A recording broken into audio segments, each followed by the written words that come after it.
지금 하나님께서 우리에게 주신 말씀은 신약성경 베드로후서 1장 19절로 2장 22절의 말씀입니다. 베드로후서 1장 19절로 2장 22절의 말씀을 한 절씩 교독하면서 읽겠습니다. 신약성경 385페이지에 있는 말씀입니다. 1장 19절부터 2장 22절까지의 말씀, 제가 한 절 읽고 우리 성도님들이 한 절씩 교독하면서 읽겠습니다. 또 우리에게는 더 확실한 예언이 있어 어두운 데를 비추는 등불과 같으니 날이 새어 샛별이 너희 마음에 떠오르기까지 너희가 이것을 주의하는 것이 옳으니라.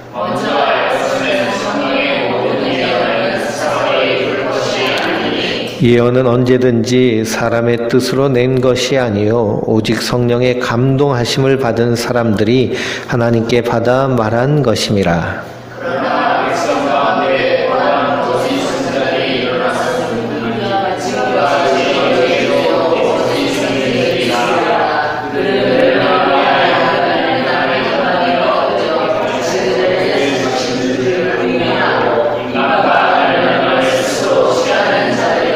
여럿이 그들의 호색하는 것을 따르리니 이로 말미암아 진리의 도가 비방을 받을 것이요 그들이 단식으로서 지어낸 말을 가지고 너희로 이를 세우니 그들의 제시하는 데서부터 자유하지 아니하며 그들의 멸망은 잔인하지 아니하리라. 하나님이 범죄한 천사들을 용서하지 아니하시고 지옥에 던져 어두운 구덩이에 두어 심판 때까지 지키게 하셨으며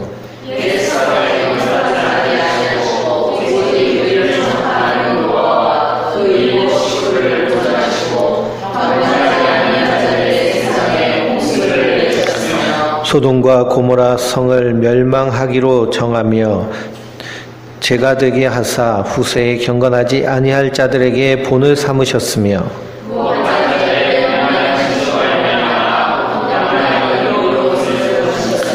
이는 이 의인이 그들 중에 거하여 날마다 저 불법한 행실을 보고 들으므로 그 의로운 심령이 상함이라.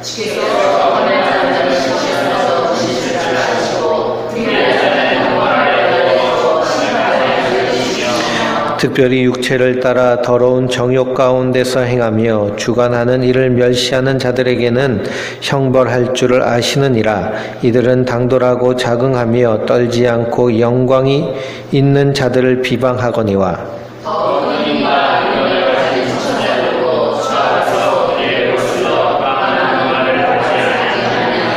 그러나 이 사람들은 본래 잡혀 죽기 위하여 난 이성 없는 짐승 같아서 그 알지 못하는 것을 비방하고 그들의 멸망 가운데서 멸망을 당하며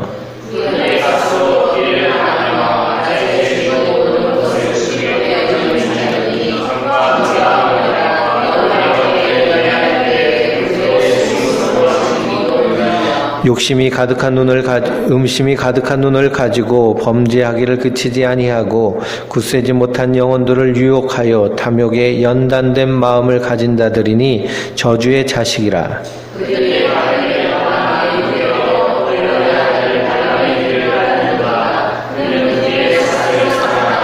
자기의 불법으로 말미암아 책망을 받되 말하지 못하는 나귀가 사람의 소리로 말하여 이 선지자의 미친 행동을 저지하였느니라.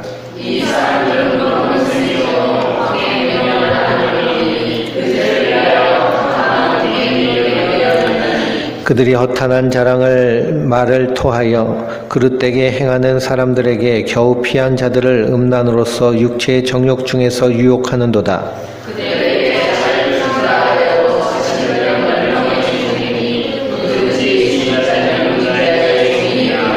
만일 그들이 우리 주 대신 구주 예수 그리스도를 알므로 세상의 더러움을 피한 후에 다시 그 중에 얽매이고 지면 그 나중 형편이 처음보다 더 심하리니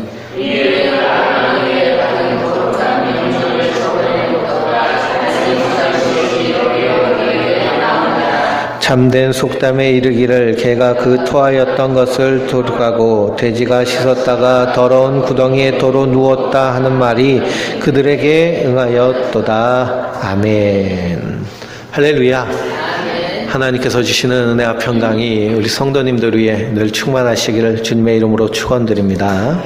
오늘 말씀 베드로전서 1장 19절에서 2장 22절 말씀을 통해서 샛별이 너희 마음에 라는 제목으로 함께 은혜를 나누도록 하겠습니다.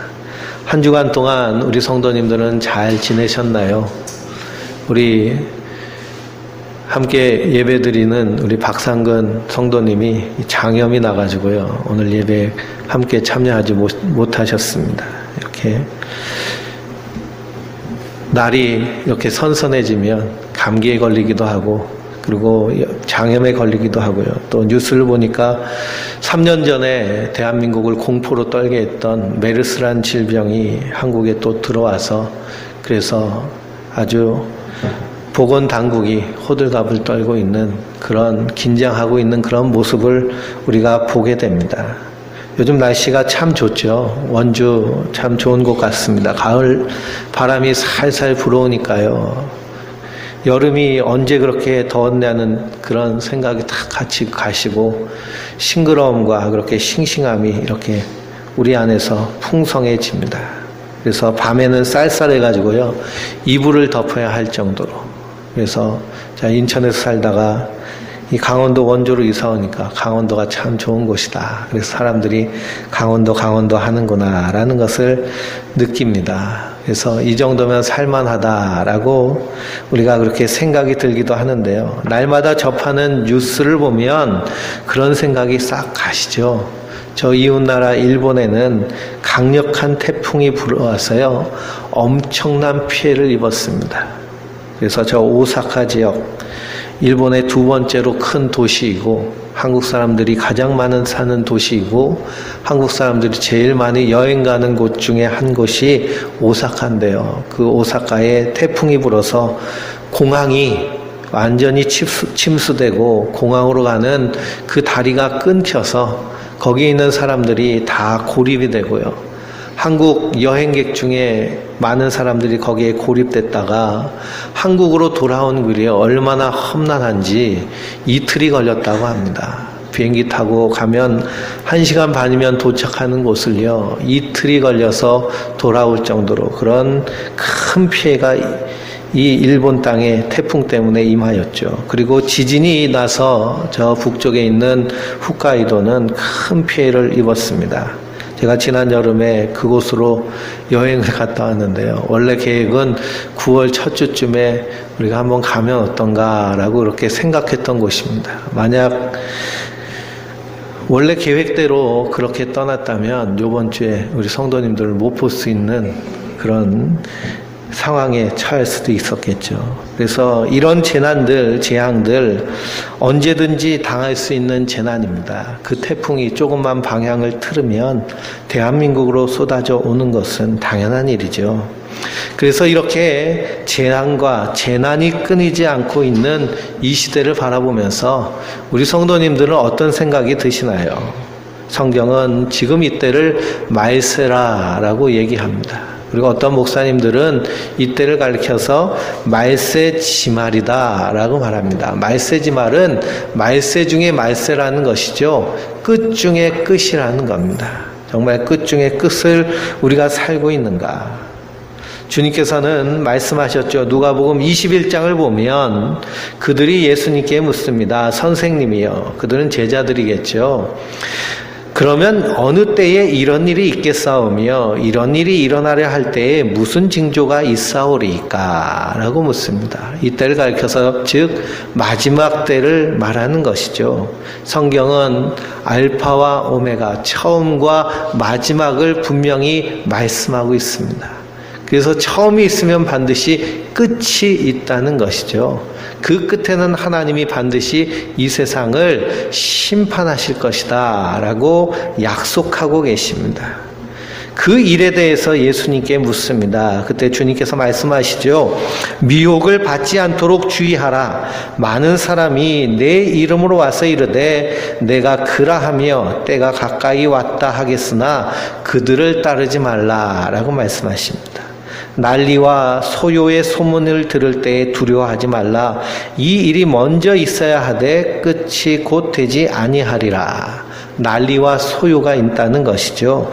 또 이르시되 민족이 민족을 나라가 나라를 대적하여 일어나겠고 곳곳에 큰 지진과 기근과 전염병이 있겠고 또 무서운 일과 하늘로부터 큰 징조들이 있으리라 라고 말씀하십니다. 그러니 마지막 때가 되면 이런 일들이 점점 잦아지고 잦아질. 그 성도는 이러한 일이 일어났을 때 우리가 항상 기억해야 할 것, 그것은 뭘까요? 주님께서 반드시 다시 오신다는 사실입니다. 그래서 우리가 지난주 주일날 말씀을 통해서 사도 베드로가 우리를 향하여서 반드시 기억해야 될 것에 대해서 말씀하셨는데요. 그것은 뭐냐? 예수 그리스도의 십자가의 그 능력과 그리고 주님께서 다시 오시는 강림하심을 항상 잊지 말고 기억하라라는 말씀입니다. 왜 그러냐? 이 세상은 점점 어두워지고 캄캄하여져서 주님 오실 날이 점점 다가오기 때문이죠. 그리스 철학자 디오게네스는 한낮에 등불을 들고 다니기를 좋아했습니다. 온 시내를 쏘다니면서 그가 입으로 한 말은 무엇이냐? 어둡도다 어둡도다 하면서 등불을 들고 한낮에 다닌 것이죠. 2000년 전에 철학자의 눈에도 세상은 어두워 보였던 것입니다. 우리 성도님들 보시기에 이 세상은 어떻게 보이십니까? 밝고 살만하게 보이십니까? 안 그러면 어둡고 마지막 때가 되었다라고 그렇게 느끼고 사십니까? 성경은요, 인간이 하나님으로부터 범죄한 이후부터는 우리 인생을 어둠 속에서 산다라고 말씀하고 있습니다. 그러므로 예나 지금이나 세상은 어둡습니다. 왜 그러냐? 하나님으로부터 끊어진 인생은 밝은 태양 안에 있다 할지라도 죽기를 무서워하며 한평생 종노릇하는 죄와 사망의 종이 되었기 때문에 인생은 어느 순간에나 어둡기 마련입니다. 그러므로 이 세상을 있는 그대로 영원히 고정시켜버리면 이곳이 바로 지옥이 되어버리는 것입니다. 그래서 하나님께서 에덴 동산에서 선악과를 따먹은 아담과 하와를 에덴 동산에서 내어보내시죠. 쫓아내십니다. 내어보내시는데요. 쫓아내시는 이유 중에 하나가 무엇이냐? 그들이 동산 중앙에 있는 생명나무 실과를 먹고 하나님처럼 영생할까 걱정이 돼서 그들을 내보내십니다. 생각해 보세요. 죄인인 인간이 영원히 산다라고 한다면 그것이 바로 지옥이 되어버리는 것입니다. 우리가 생명 연장을 꿈꾸고 장수를 꿈꾸며 인류는 생명 연장을 위하여서 여러 가지 시도를 합니다. 그러나 오래 살면 오래 살수록 인생이 행복하고 기쁘고 감사하고 즐거운가? 그렇지 않다는 것이죠. 고달프고 고통스러운 것이 인생의 모습이라는 겁니다. 특별히 우리 주변에 나를 괴롭히고 고달프게 하는 사람이 있다면, 힘들고 어려운 일이 있다면 이 인생, 이런 인생을 영원히 산다라고 생각하면 그것이 바로 지옥이 돼버리는 것이죠. 그래서 요즘 청년들이 살기 참 힘든 시대라고 합니다. 그 청년들이 이 땅을 가리켜서 뭐라고 하느냐? 헬조선이라고 얘기합니다. 헬조선은 지옥 같은 대한민국이라는 얘기입니다. 지옥 같은 대한민국. 서로 경쟁하여서 싸우고 전쟁같이 사는 인생이 마치 지옥과 같다는 것이죠. 그래서 학교에 가는 학생들의 표정, 아침마다 학교를 가는데요, 아이들의 표정이 항상 기쁘고 밝지 않습니다. 저희 때만 해도 학교 가는 발걸음이 참 이렇게 가볍고 즐거웠죠. 가서 친구도 만나고 친구들과 놀고 공부도 하지만 친구 만나서 노는 재미에 학교 가는 그 기분이 즐거웠습니다. 그런데 요즘 아이들 가는 모습은요, 어깨가 축 처져서 그래서 기쁨을 잊어버린 그런 모습으로 생활을 합니다. 가장 행복해야 될 어린이 시절이 가장 힘들고 고달픈 시절이 돼버린 것이죠. 왜 그럴까요? 이 세상이 지옥과 같이 돼버렸기 때문입니다. 서로 경쟁하며 다투는 모습이 바로 그런 모습입니다. 그렇다면 이 어둡고 캄캄한 이 세상에서 무엇이 과연 등불이며 빛인가? 성경은 우리에게 분명히 말씀하십니다. 19절 말씀해 보니까 더 확실한 예언이 우리에게 있다라고 말씀하십니다. 사도 베드로는 예수님 곁에서 모든 기적과 능력과 표적을 체험한 사람입니다. 그런 베드로가 단언하는 것은 자기 자신이 경험한 그런 체험보다 더 분명하고 확실한 예언의 말씀은 기록된 말씀, 즉 성경 말씀이라는 것입니다. 그러므로 사람들이 무엇을 보았다, 들었다라는 말에 현혹되기보다는 기록된 말씀을 주의하여 보라라는 사실이죠. 사도 베드로는 이 기록된 말씀을 주의하여 보라는 것입니다. 이 말씀에 담겨져 있는 것이 우리 인생의 등불이며 우리의 삶의 빛이 된다는 사실입니다. 그러면 이 말씀에 담겨져 있는 사실은 뭘까요? 바로 예수 그리스도십니다. 구약은 그 그리스도가 이 땅에서 하실 일에 대하여서 오실 예수님에 대하여서 약속된 말씀이고요. 신약 성경은 오신 예수님이 이 땅에서 우리를 위해서 무엇을 하셨는가에 대해서 기록된 말씀이 신약의 말씀입니다. 뿐만 아니라 다시 오실 예수님이 이 땅에서 하실 심판에 대해서 그리고 구원에 대해서 기록된 말씀이 바로 신약에 있는 말씀입니다. 그래서 가장 더 확실한 이 예언의 말씀이 성경 말씀이죠. 사도 바울은 고린도전서 4장 말씀에서 기록된 말씀 밖으로 넘어가지 말라라고 말씀하고 있습니다. 사도 요한도 요한일서 4장에서 말씀합니다. 사랑하는 자들아, 영들을 다 믿지 말고 오직 영들이 하나님께 속하였나 분별하라. 많은 거짓 선지자가 세상에 나왔음이라. 이로써 너희가 하나님의 영을 알지니 곧 예수 그리스도께서 육체로 오신 것을 시인하는 영마다 하나님께 속한 것이요 예수를 시인하지 아니하는 영마다 하나님께 속한 것이 아니니 이것이 곧 적 그리스도의 영이라 오리라 한 말을 너희가 들었거니와 지금 벌써 세상에 있느니라 라고 말씀하고 있습니다. 영들을 다 믿지 말라라는 것이죠. 왜 그러냐? 이 영의 세계에는 하나님의 영이 있음과 동시에 악한 영이 있기 때문에 그렇습니다. 우리가 영적이다 라고 하는 얘기를 들으면 좀 우리가 약함을 보입니다. 저분은 참 영적인 분이야. 하루에 10시간씩 기도하는 분이야. 며칠씩 금식하는 분이야. 내가 금식하면서 응답받았다고 하는 그런 얘기를 들으면 괜히 마음이 뜨끔하고 귀가 솔깃하고 그러면서 거기에 의존적으로 되어버리는 것이 연약한 인생의 모습입니다. 그러나 성경은 분명히 말씀합니다. 기록된 말씀 밖에는 나가지 말라. 사도 요한도 영들을 다 믿지 말고 그 영들이 하나님께 속하였나 보라 라고 말씀하십니다. 왜 그러느냐? 많은 사람들이 종교적인 어떠한 신비한 체험을 가지고 마치 직접 받은 계시인 것처럼 여기면서 천국과 지옥을 말하고 신기한 이야기를 계시처럼 말하는 사람들이 너무나 많기 때문이죠. 그게 맞는지 분별하고 시험하여 보라라는 것입니다. 무작정 믿지 말고 분별하라는 것이죠. 그래서 감리교회는 요한웨슬리 목사님의 기독교 신앙의 4대 표준에 대해서 말씀하셨습니다. 그건 뭐냐? 이성과 체험과 정통과 성경입니다. 이것은 우리의 이성적인 사고도 성경을 통하여서 검증해야 된다는 것이죠. 우리의 신앙적인 체험도 성경을 통해서 검증해야 된다라는 사실입니다.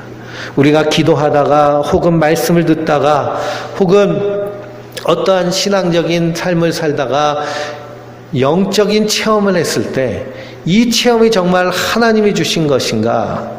안 그러면 그렇지 않은가? 우리가 말씀을 통해서 분별해 보아야 된다라는 사실입니다. 내가 하나님의 일을 한다고 하는 그런 나의 생각들이 정말 하나님 기뻐하시는 일인가? 말씀을 통해서 체크해 봐야 된다는 말씀이죠. 우리의 교회의 전통도 마찬가지입니다. 전통도 성경을 통해서 비추어서 검증해야 됩니다. 그래서 천주교에는 7대 성사가 있죠. 그러나 기독교는 그들이 말하는 성사, 성례전 중에 오직 성찬식과 세례식만이 옳다고 인정을 합니다. 교회의 전통이라고 말하면서 행하는 일들, 대표적인 것이 고해 성사입니다. 신부에게 가서 자기의 죄를 구하면 그러면 그 죄를 용서함을 받는다라는 것이 고해 성사죠. 그러나 성경 어디에도 사람에게 죄를 구하여서 용서받는다는 얘기가 없습니다. 죄를 용서하신 분은 예수 그리스도십니다. 그분이 우리의 죄를 위하여서 십자가에 달려 죽으심으로 우리의 죄를 깨끗하게 씻으셨습니다. 그러므로 우리의 죄는 누구에게 고백되어져야 되느냐? 예수님께 고백되어져야 되는 줄 믿습니다. 사람에게 죄를 고백하면 어떤 일이 일어나나요? 그 죄가 사람의 입을 통하여서 계속 퍼져가는 것이 사람의 입입니다. 사람은 죄를 용서할 능력이 없습니다. 그러므로 사제라 할지라도 신부라 할지라도 죄를 감당할 힘이 없는 것이죠. 그러므로 이 교회의 전통이라 할지라도 그것을 성경을 통하여서 검증하고 비춰봐야 된다는 것입니다. 그래서 예수님이 제정하신 성례전 오직 세례와 그리고 성찬뿐이 없습니다. 그러므로 우리의 모든 신앙생활 말씀을 통해서 검증해야 됩니다. 그래서 더 확실한 예언이란 말씀은 구약의 모든 선지자들의 예언과 율법은 메시아에 대한 예언인데 바로 예수 그리스도에 대한 확실한 예언이라는 것을 말씀하고 있는 것이죠. 예수님께서도 요한복음 5장 39절에 너희가 성경에서 영생을 얻는 줄 생각하고 성경을 상고하거니와 이 성경이 곧 나에 대하여 증거하는 것이니라 라고 말씀하고 있습니다. 모든 성경 안에서 예수 그리스도가 증언되고 증거되고 있는 것이죠. 그러므로 우리는 성경을 통해서 누구를 만나야 되나요? 예수님을 만나야 됩니다. 그래서 20절에서 21절 말씀해 보니까 먼저 알 것은 성경의 모든 예언은 사사로이 풀 것이 아니다 라고 말하고 있습니다. 사사로이 푼다는 것은 무엇일까요? 자기 사욕을 위하여서 푼다는 얘기입니다. 성경을 가지고 내 자신이 잘 되길, 우리 가정이 잘 되길, 우리 교회가 잘 되길, 우리나라가 잘 되길 위하여서 그 내용을 푸는 것을 사사로이 성경을 해석하는 것이라 라고 말합니다. 그래서 우리가 성경을 읽을 때 성경의 전체적인 맥락을 봐야 되는데요. 성경 한 구절 한 구절 뽑아서 보다 보면 그 성경을 통해서 예수 그리스도가 증거되는 것이 아니라 자기 혹은 어떤 단체의 이익과 단체의 유익을 위해서 사사로이 해석이 될 수 있다는 사실입니다. 그럼 우리는 성경을 통해서 예수 그리스도를 만나야 됩니다. 사사롭게 성경을 해석하는 자가 바로 우리가 긴 2장을 읽었는데요. 이 2장에서 말씀하고 있는 거짓 선지자들과 거짓 교사들입니다. 구약시대에 거짓 선지자들이 있었습니다. 거짓 선지자들은 자신들이 하나님의 말씀을 대언한다라고 말하면서 항상 평안하다 하며 사람의 입맛에 맞는 그리고 사람이 좋아하는 사람이 듣기 좋아하는 그런 얘기만 전하고 선포합니다. 그러니 그들은 누구에게 인기가 많을까요? 사람들에게 인기가 많죠. 그렇지만 성경은 그들 향하여서 거짓된 자들이다 라고 말합니다. 성경에 나와 있는 하나님이 부르신 선지자들, 우리가 수요 성경 공부를 통하여서 이사야서를 공부하는데요. 이사야 선지자나 예레미야나 에스겔이나 다니엘이나 모든 이 선지자들은 한결같이 선포된 것은 하나님의 심판이 선포됩니다.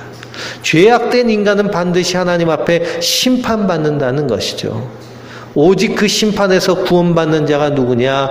메시아를 통해서, 우리의 구원자를 통해서 그분의 공로로 구원받는 자들만 살아남는 남은 자가 된다는 것을 선포하고 있습니다. 그러니 잘된다 잘된다라는 말을 듣기 좋아할까요? 망한다 망한다라는 말을 듣기 좋아할까요? 사람들은 잘된다는 말에 귀가 헐깃합니다. 그러니 거짓 선지자들에게 사람이 모이고 하나님의 말씀을 진정으로 선포하는 자들을 사람들은 핍박하고 박해하는 것이죠. 그러니 예레미야 선지자 같은 선지자는 눈물의 선지자입니다. 왜 그러냐? 하나님의 말씀을 증거할 때마다 백성들이 듣기 싫어해서 왕도 그리고 귀족들도 그리고 나라의 그러한 위치에 있는 방백들도 그 말을 듣기 싫어해서요. 예레미야 선지자를 감옥에 가둬버리는 겁니다. 그래서 예레미야 선지자, 이제는 난 더 이상 하나님의 말씀을 전하지 않겠습니다 라고 하나님을 향해서 항변을 하지만 성령 가운데서 그 안에서 불붙게 하심으로 말하지 않고는 참을 수 없도록 하나님 그렇게 일하시는 것이죠. 그러므로 거짓 선지자들과 거짓 교사들이 지금 우리에게도 있다라는 것입니다. 그들이 하는 일은 무엇이냐? 피값을 주고 사신 자들을 그리스도에게서 끊어지게 하는 것입니다. 예수님이 우리를 위해서 십자가에 달려 죽으셨습니다. 그리고 우리를 속량하셨습니다. 속량하셨다는 건 뭘까요? 우리를 값을 주고 사셨다는 겁니다. 우리를 값을 주고 죄에서 사셨는데요. 그 죄값이 무엇이냐? 예수님의 피값입니다. 십자가에 달려 죽으심으로 우리를 구원하신 것이죠. 구속하신 것이죠. 우리를 사신 것입니다. 그러면 우리는 구원받기 위해서 한 일이 뭘까요?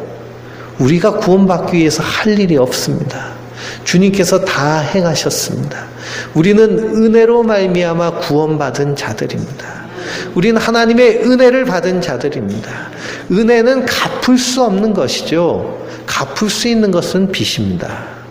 은혜로 구원받은 자들.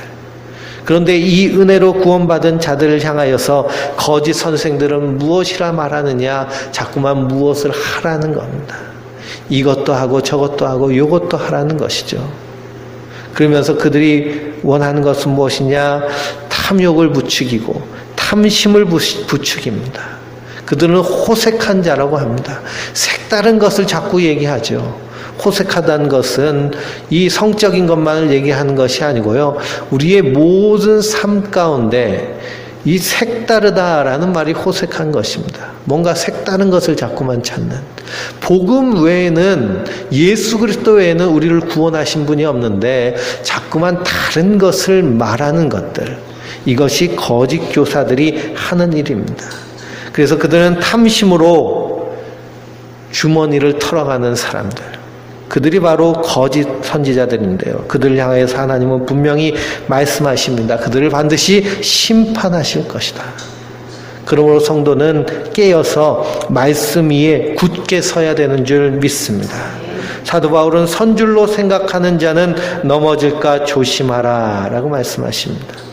내가 내 몸을 쳐서 복종하게 함은 내가 남에게 전파한 후에 자신이 도리어 버림을 당할까 두려워함이로다. 사도 바울이 이렇게 고백을 합니다.